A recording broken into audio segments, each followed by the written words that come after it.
Thank you. Senator Hume.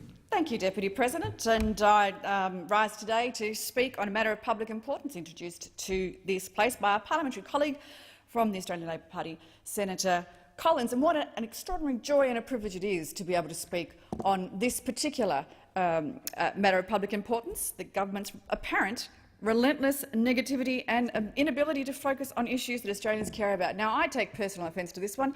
Frankly, I still come to work every day with a pep and a step and a glide in my stride. I think if you're going to find relentless negativity anywhere, it's going to be on that side of the chamber, not on this side of the chamber, Deputy President. In fact, I would go so far as to say that relentless negativity starts with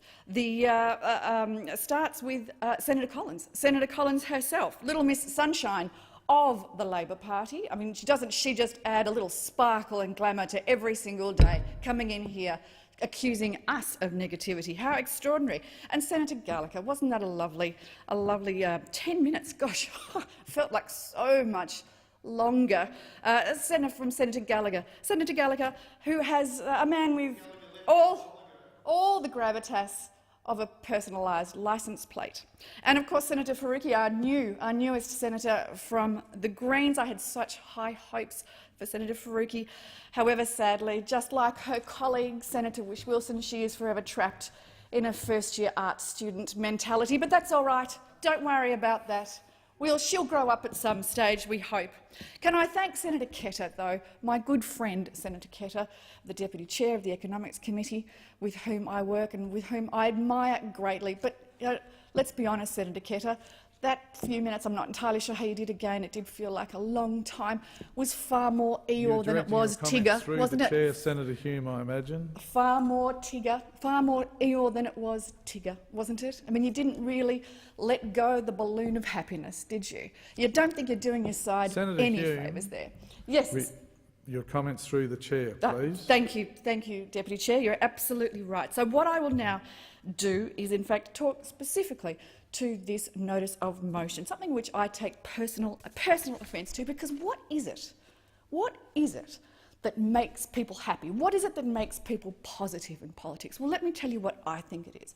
I think that what makes people happy, what makes people positive in politics, is when their government delivers on their promises, And I won't make any bones about it, Deputy Chair. You know, delivering on political promises is not easy. In fact, I have heard it said that political promises are a little bit like babies. They're very fun to make, but hell to deliver. That said, let's. I knew you'd like that one.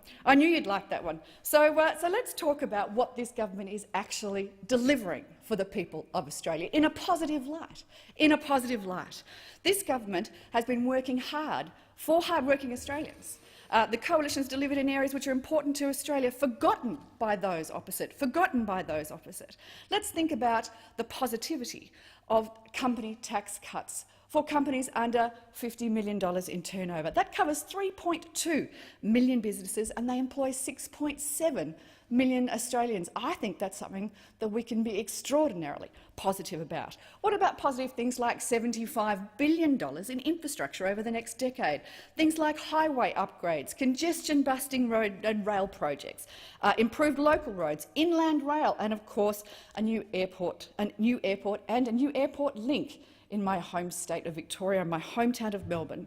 How about positive things like reducing growth in government spending? Let's recall that government spending increased year on year by more than 4% under Labor, and yet under this government, and now it's actually growing at a slower rate than it has in more than a quarter of a century, 1.9%. And, in fact, we are returning the budget to surplus a year earlier than anticipated. Now, I think that's a very positive news story. How about the positive news story of returning and restoring the rule of law to workplaces by restoring the ABCC and, of course, the introduction of the Registered Organisations Commission? Now, I can understand why that would potentially not be a positive news story for those opposite, but over here, and for anybody that has a child, a son or a daughter daughter that works in construction places, that knows now, that construction sites, that knows now that they won't be coerced, that they won't be bullied, that they will be looked after, that their employers can continue to employ them. I think that that's a very positive news story for the individuals that work on construction sites. The end to union lawlessness. What about positive things like increase in school funding, 23.5 billion over a decade, a 50% increase for the average student? What about health spending, record bulk billing levels, new drugs appearing on the PBS almost weekly at this stage, life-saving medicines, changing people's lives? I reckon that's a pretty positive news story.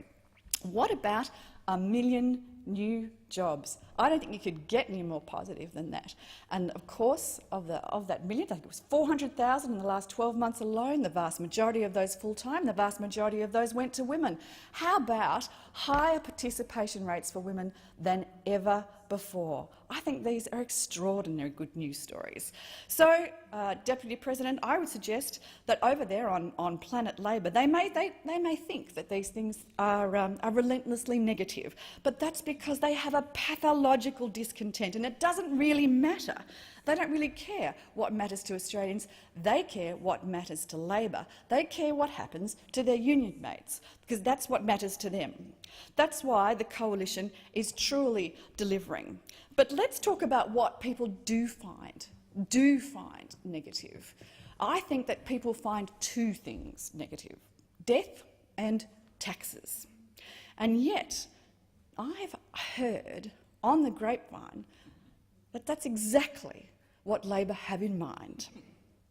I think the real issue of public importance today is Labor's death tax. I read, and tell me if I'm wrong, I read that the ACTU has, as one of its policy platforms, an inheritance tax. Am I fooled? Is this new? I was astounded. I thought that the death tax, Labor's death tax, was abolished more than 40 years ago, but in fact it seems to have raised its ugly, McManus-like head once again. Let's have a closer look at this. I want to draw the Chamber's attention to a remark that was in the Herald Sun. I think it was the Daily Telegraph, actually, just last month, and it did quote from ACTU's policy platform. It was buried in the policy document, but it did say that consideration should be given to taxing inheritances in the hands of the beneficiary. It went on to say a lifetime threshold could be made available to the taxpayer with tax payable once cumulative inheritances exceed the threshold. So yes, Deputy President, it is in fact the usual story. Bill Shorten will deny that Labor has a plan to whack a death tax on the elderly, just the same way that Julia Gillard denied that there would be a carbon tax under the government she led. Now, you've got to admire the shamelessness, the pathological discontent of a party that would do this to the population. I mean, it's not bright, don't get me wrong, but it is certainly audacious. It is an audacious and a mean-spirited attack on the savings of those who have worked that hard. It is quite remarkable. I know that your union mates over there would happily see the savings of those that work hard, that do the right things by others and those who create jobs. They would happily see those savings confiscated by a government hell-bent on taxing and spending as the economy increasingly slows down. The death tax goes to the heart of the politics of envy that Labor is all about. Your union mates are actually designing policy to kill the concept of the family business. But why are we surprised? Because you've been trying to kill business for much longer than that. This is the most anti-business, anti-growth, anti-jobs opposition we have ever seen. I'd like to say since Whitlam, but I think that that's an insult to Whitlam. Let's have a look at some of the taxes that you've already announced. A housing tax, $20 billion on mum and dad investors through your plan to abolish negative gearing for established homes, an investment tax, $13 billion tax increase on capital gains for all assets by 50%. I think we're going through some of the 120,000 policies that Senator Ketter has mentioned. Your tax return tax, oh yes, the $3,000 cap on individuals, you're going to get $1.5 billion from that one apparently. A family business tax, $22 billion on family trusts, heaven help us. The tradie tax, getting changes to tax deductibility for 800,000 self-employed people, and of course your growth tax, because you will repeal what company tax cuts have already gone through. Shame on you and your relentless negativity. If you want a higher taxes, if you want to run